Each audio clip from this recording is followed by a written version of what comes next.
again, with the level 1 charger, even if you were out all day, 16 hours, and you came back at 10 p.m., plugged in, and had to be out the door at 6 a.m. the next morning, you're still going to get 30, 40 or more miles of charge during that time. Hey, Jeannie. Yeah, Brim. Who's our guest on the Energy Nerd Show today? Today, we have Ross Bloom from Revvit. Hi, Ross. Hey, Ross. Hi, everybody. How's it going? It's good. How are you? Great.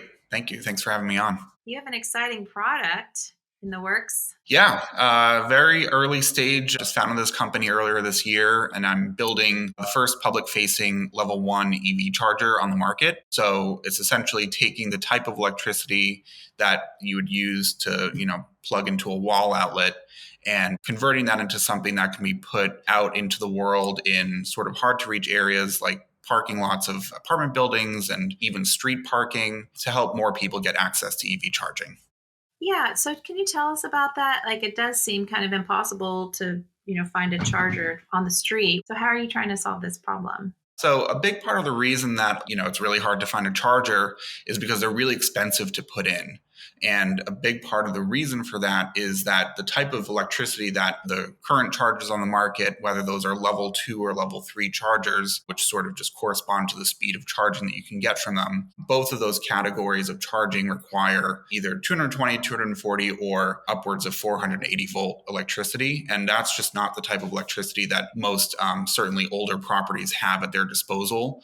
And so what happens is in order to put a charger in, you have to do a ton of additional upgrades to the electrical service in the area, which can include new panels, transformers on the utility poles, and those kinds of, projects, of course, are extremely expensive. So you see, the price tag of putting in a charger at a lot of properties, over $10,000 and upwards of $100,000 for the faster chargers. So in properties where, there's just not the financial ability to kind of lay out that kind of cash, it becomes really difficult to put in charging. So that's why we're focused on using 120 volt electricity, which corresponds with level 1 type of charging, which all the, American sold EVs are compatible with. But essentially it takes the project down to the scope of essentially putting in a new outlet outside, which, is something that is a pretty standard and relatively inexpensive kind of project that people can do even in sort of tougher to service properties. So the benefits in terms of accessibility to charging sound enormous, right? That if you don't have a driveway or a garage with a charger or Tesla supercharging for life like Jeannie has, then you need access to charging somewhere, like where you park your car, right? And so this seems really address an important need. It's a huge unmet need in the market. There's, different estimates out there. Upwards of 25% of Americans live in places where they're not able to put in a traditional home charger due to not having electricity at the place that they park, or not, being renters where they don't have the control. Even if they wanted to pay for that project, they're just not in a position to be able to do that because they don't own the property. This issue of multifamily as well as low income people getting access to charging is a real barrier to people actually adopting EVs. Of course, the cost of the vehicles has, traditionally been more expensive than their gas vehicle counterparts, but the prices of the vehicles are coming down, and the car makers are really focused on improving affordability for the cars. But, again, it's figuring out how am I going to get charging access near where I live when over 80% of charging that happens in the United States happens at home. You really need to make sure that people have, if not a real home charger, that they have charging that's, within a 1 or 2 minute walk from their doorstep, so that they can, really sort of get their minds around the idea of getting an EV. Yeah, I'm convinced that EVs are super expensive is really a myth, right? And when you roll in the whole economics and, the lower cost of electricity compared to gasoline, the lower maintenance, and you put in the subsidies, then are enormous. So the rolling cost per mile is lower. So, there are some barriers like upfront cost or access to charging, but let's fix those, right? Yeah, the sort of subsidies, whether it's federal or state, it continues to be a moving target, both on the car side as well as the charging side. So the hope with this charger, because it's just, it's such a lower price point than any other sort of public or semi-private charger that's out there, it enables, people to sort of, regardless of the situation with the subsidies and everything else, it sort of flies under the radar and is able to be adopted by sites that are, really just banging their head against the wall to try to figure out how are they going to get charging access. Because even if, these projects are very complicated projects. You've got people digging up the ground, dealing with the utility to put in new service. So, these are skills. These are not things that people are used to doing or buying, even if you want to and you have the money to do it.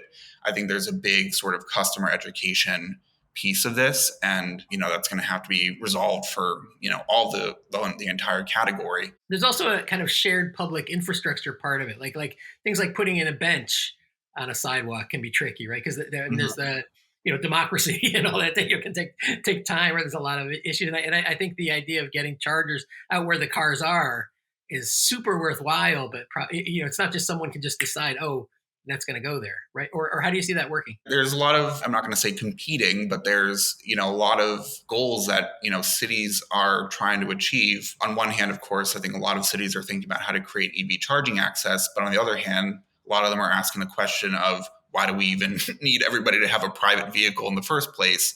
What can we do to encourage more micromobility, like, e-bikes, scooters, obviously public transit. And then there's also a number of other issues of traffic safety where people are trying to sort of limit or change the streetscape so that it's more friendly to pedestrians and safer.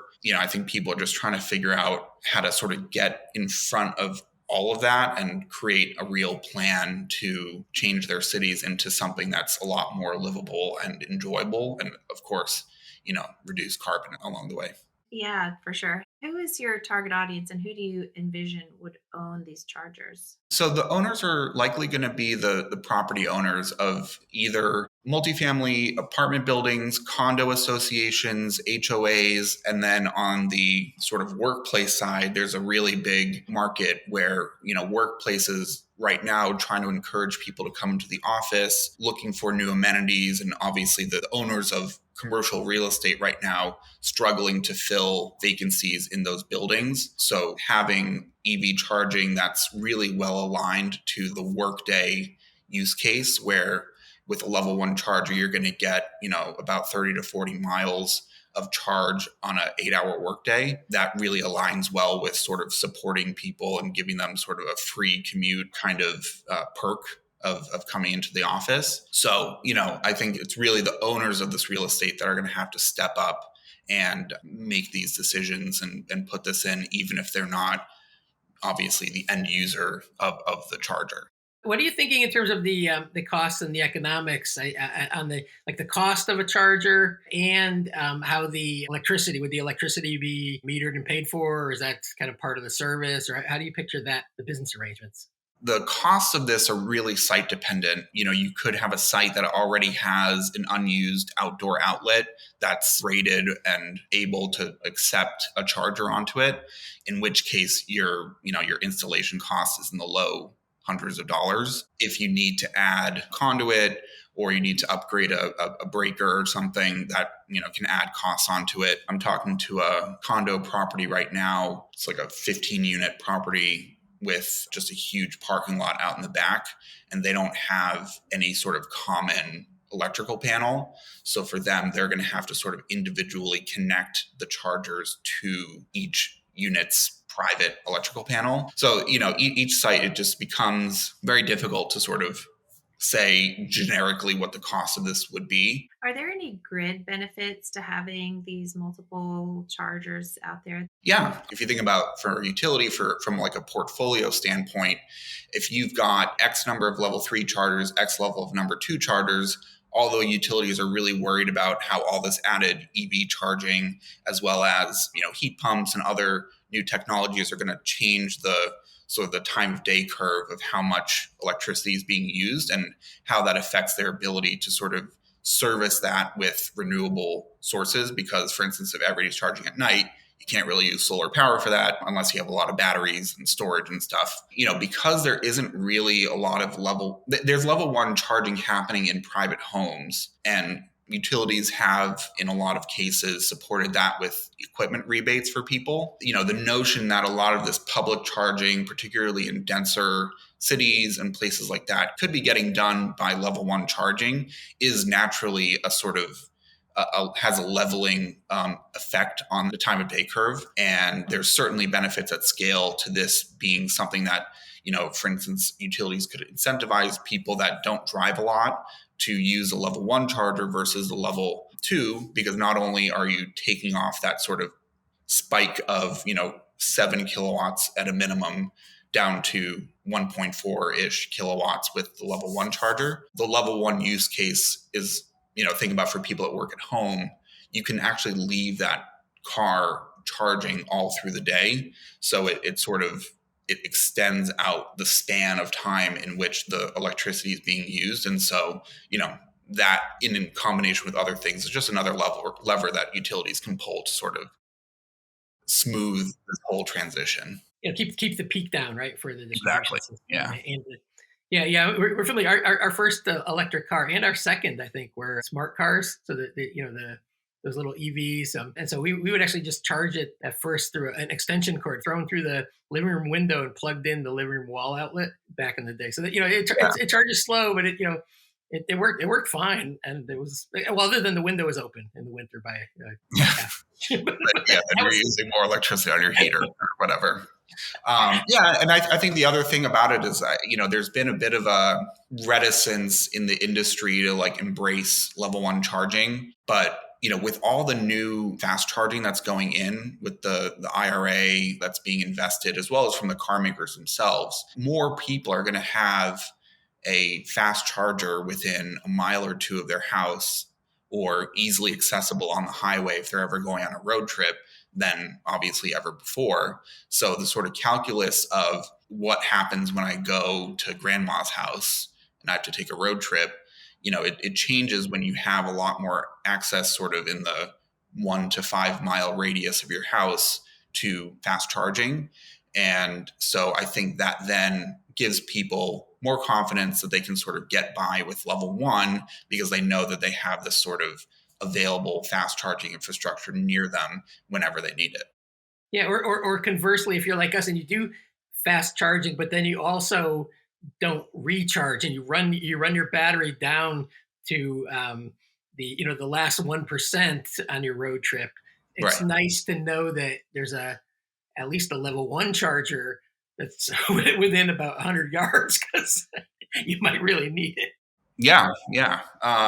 For sure. I mean, it's that's the idea. And I think ultimately, what I would love to see at scale is people being able to access level 1 both at home and at work, because then that really gives you a good buffer, and it really means that every time you're not using the car, it's charging. And that's really achievable because of the low price point of the chargers.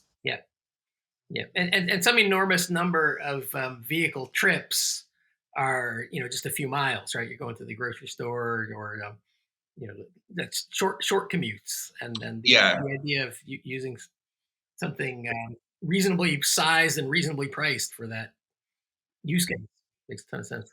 It's really interesting. There's some really interesting research that's come out about the average number of miles traveled by EVs versus ICE vehicles, which you can sort of ask the question of, is that because of the demographic? Is it because of people being worried about charging? But it's like on the order of 12,000 miles per year average per vehicle traveled by gas vehicles, and about 7,000 traveled by electric vehicles. And if you think about the number 7,000, that equates to about 20 miles per day traveled in EVs.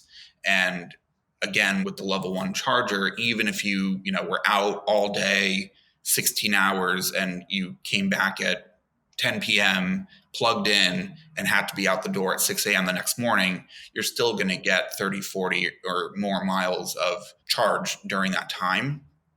And 30 to 40 versus 20 is a bigger number.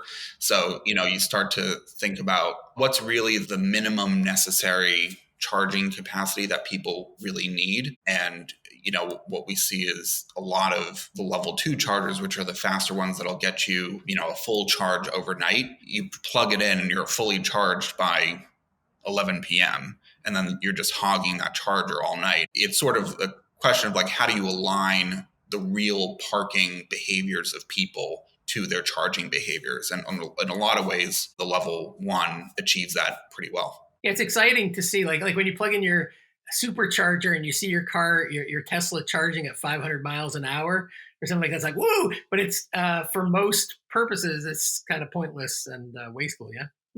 Yeah, and it's just not really optimal. The car makers tell you not to charge your vehicle above 80% because after 80%, the charging becomes very inefficient and ends up, affecting the battery's health. You're not even charging the full battery anyway, and maybe you're running it really low. They also tell you not to run it lower than 20% either. So, a lot of people are their charging sessions are playing in this middle range, and they're not trying to go from 0 to 100. They're going from 35 to 54. And that's what people are doing on these faster chargers. And it's just, it's great that they're there and that people have access to them. But, at scale, it may not be the most sort of efficient way to get cars charged. Anything else that you want to tell the audience, Ross, about the future, the plans? What are you excited about? Yeah, I am finishing up my prototype right now. I've got some properties around the Boston area that are interested and always looking for more properties that are looking to put in a charger either in an apartment building, condo, or, a workplace. Really want to get some good feedback from users, and, we'll be continuing onward and upward. That sounds great. Looking forward to seeing that prototype. Yeah. Thanks for being on the show. Absolutely. Thank you.